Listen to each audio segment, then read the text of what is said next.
So FBC Firebreak is the newest thing from Remedy Entertainment. And probably don't have to tell you all this, but it's received some pretty middling scores down to bad. And, I actually don't disagree with a lot of that, but I don't agree with it either. So I have a kind of mixed opinion about the whole thing. Personally, we tried this on Game Pass, a buddy and I went in with just about no expectations. I didn't think it was going to be great. I didn't think it was going to be bad. I just wanted to try out something that Remedy themselves is just trying something different. And I'm always okay with that. But here, it looks like most people just do not like this game. And you know what? I'm going to disagree with that part because I think this actually has a lot going for it. Now, I don't think that it's all the way there. I don't think that it's very polished. I think it does need some work. However, I think the foundation for what is here is actually quite fun. So in FBC Firebreak, you take control of the FBC crew who come in and help clean up the mess in the old house. And if you're familiar with the old house, it's because you played either Alan Wake or Control. That's Alan Wake 2, by the way. I love Alan Wake and Control, and I think they're both fantastic. So I was really excited to go ahead and try this out when it came out. So when you start FBC Firebreak, you'll be presented with 3 character options. The first one being a fix kit, which acts like a repairman and kind of a tank. A jump kit, which acts as a kind of area control class that keeps the enemies at bay. And the third kit, kind of a support kit with abilities that put out fires and control status effects and things like that, which is really good for crowd control. And this also is the class that most people use for the healing class, as you can use the humidifier, which you fill with the water to heal your teammates and yourself. And each of these classes can be interchanged with a number of weapons and customizations from earning requisitions from your matches. Now, there aren't a lot of weapons in this game. I think there are about 6. And that ranges from a pistol, double barrel shotgun, a handheld SMG, a rifle, a pump action shotgun, and a machine gun. There are some clear favorites and guns that are better than others. Mine personally is the double barrel. I absolutely love the double barrel sawn-off in this. I think it works very well, and I mostly use the repair class that comes with turrets and things like that. There's like a battle pass style unlock system that is just fine and serviceable to get through. It doesn't take very long to get through, and there's not a lot of exciting things, but this is where you do earn your kind of supers and ultimate kind of things that you want to use. Mine, as the repairman, is a piggy bank that I attach to the end of my giant wrench that I beat people with, and when I use the piggy bank, and this seems a little less strange if you played Control, it bursts open and creates a small tornado with all the change from the piggy banks inside of it. And then it comes back to my wrench for use again. The others include a garden gnome that, when fired from the ejector, creates a paranormal storm that follows enemies around. And the other is a teapot, which paranormally superheats the ejector's projectiles, causing them to ignite any creatures untouched. Which I think we use the least, except for certain missions involving frozen enemies. The customization here is pretty fun to play with, mostly the cosmetic, as you earn those as well with the requisitions that you get during the game.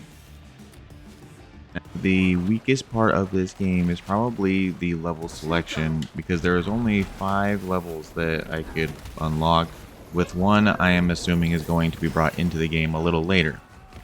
These range from hotfix, which is going around repairing a bunch of fans and these hot generators.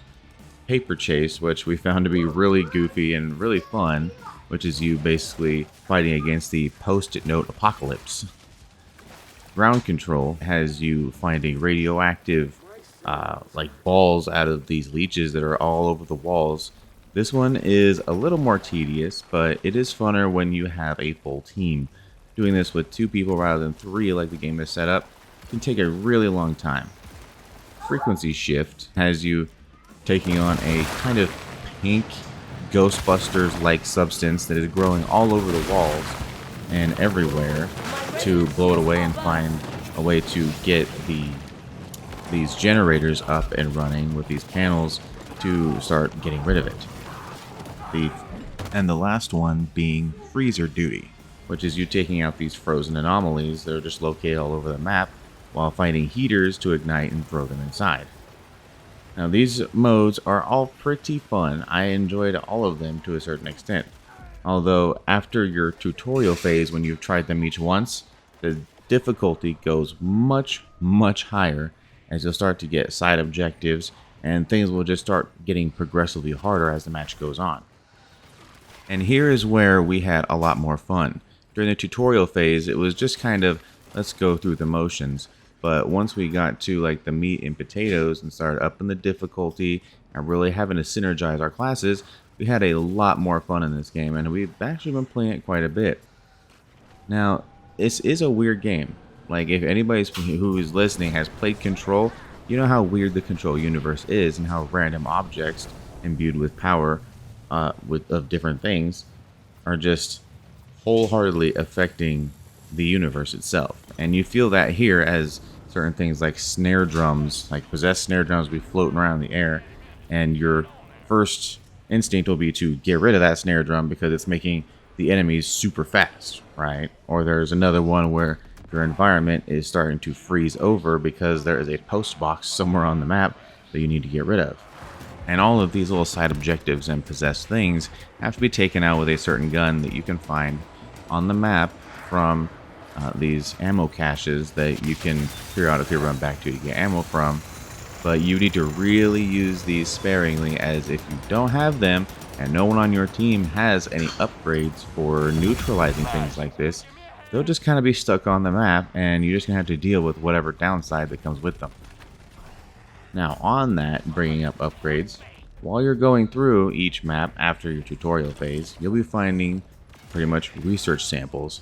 Anybody who plays Helldivers, like myself, will feel very familiar with this, as finding samples in Helldivers is very important. In this, it is also very important, because in your research, you can pick different upgrades to attach to each of your loadouts. These range from getting faster healing, to picking up items quicker, stronger melee attacks, getting shields while you revive teammates, things like that. And even helping other classes deal with other things that they normally wouldn't. Overall, these upgrades are very game affecting, although some of them aren't unlocked until way later, and I feel like some of them should be unlocked a little earlier, especially some of the ones that affect gameplay the most, which would be, shaking up the sandbox a lot and keeping people's attention. Each of these can be also upgraded for more and more effect, which does bring more use to the less useful perks. A good example of how these mix it up is me playing the repair class.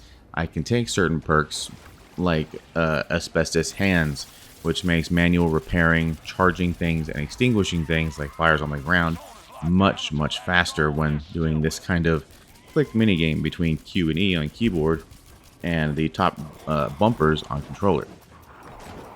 So I really enjoy this game, and I don't think it's perfect. I think this is around a 7 out of 10 game. I think it does need some work. I think it does need some more content, like more levels and things to shake it up, and maybe another class. But for right now, this being available on Game Pass, being available on PlayStation Plus, I think this is worth a try for a lot of people. And I think some people with a super open mind will have a pretty good time here, especially if you bring buddies in with you. I'm really enjoying it. The biggest complaints I would have to say about it would be to just fix how enemies react to gunshots. I think the sense of impact when shooting enemies isn't quite there. And I also think some of the difficulty spikes when taking too long, especially on the pink slime levels, can get a little out of hand when you have a double barrel shotgun and you're trying to clear them out, and they're growing back faster than you can reload the shotgun, so you kind of just get trapped in a ways. But here's to hoping that Remedy can kind of get this really moving, because I think this game can have a really good future if they keep up with updates and they keep content rolling in. Anyway, that's all the word I have on here right now. I'm going to be moving on to Death Stranding 2 tomorrow. I am super excited for that, so be ready for some videos on that. as I am a huge fan of the first game, as I put a video out not too long ago about the first Death Stranding being my favorite weird game. So if you would like to watch that, go ahead and click down here on the left. If you like this video, give it a like. Subscribe if you want to hear more from me or hear more about some games that, you know, maybe deserve more of a fair shake here and there. I've been Havoc Fanatic. Have a good one. Peace.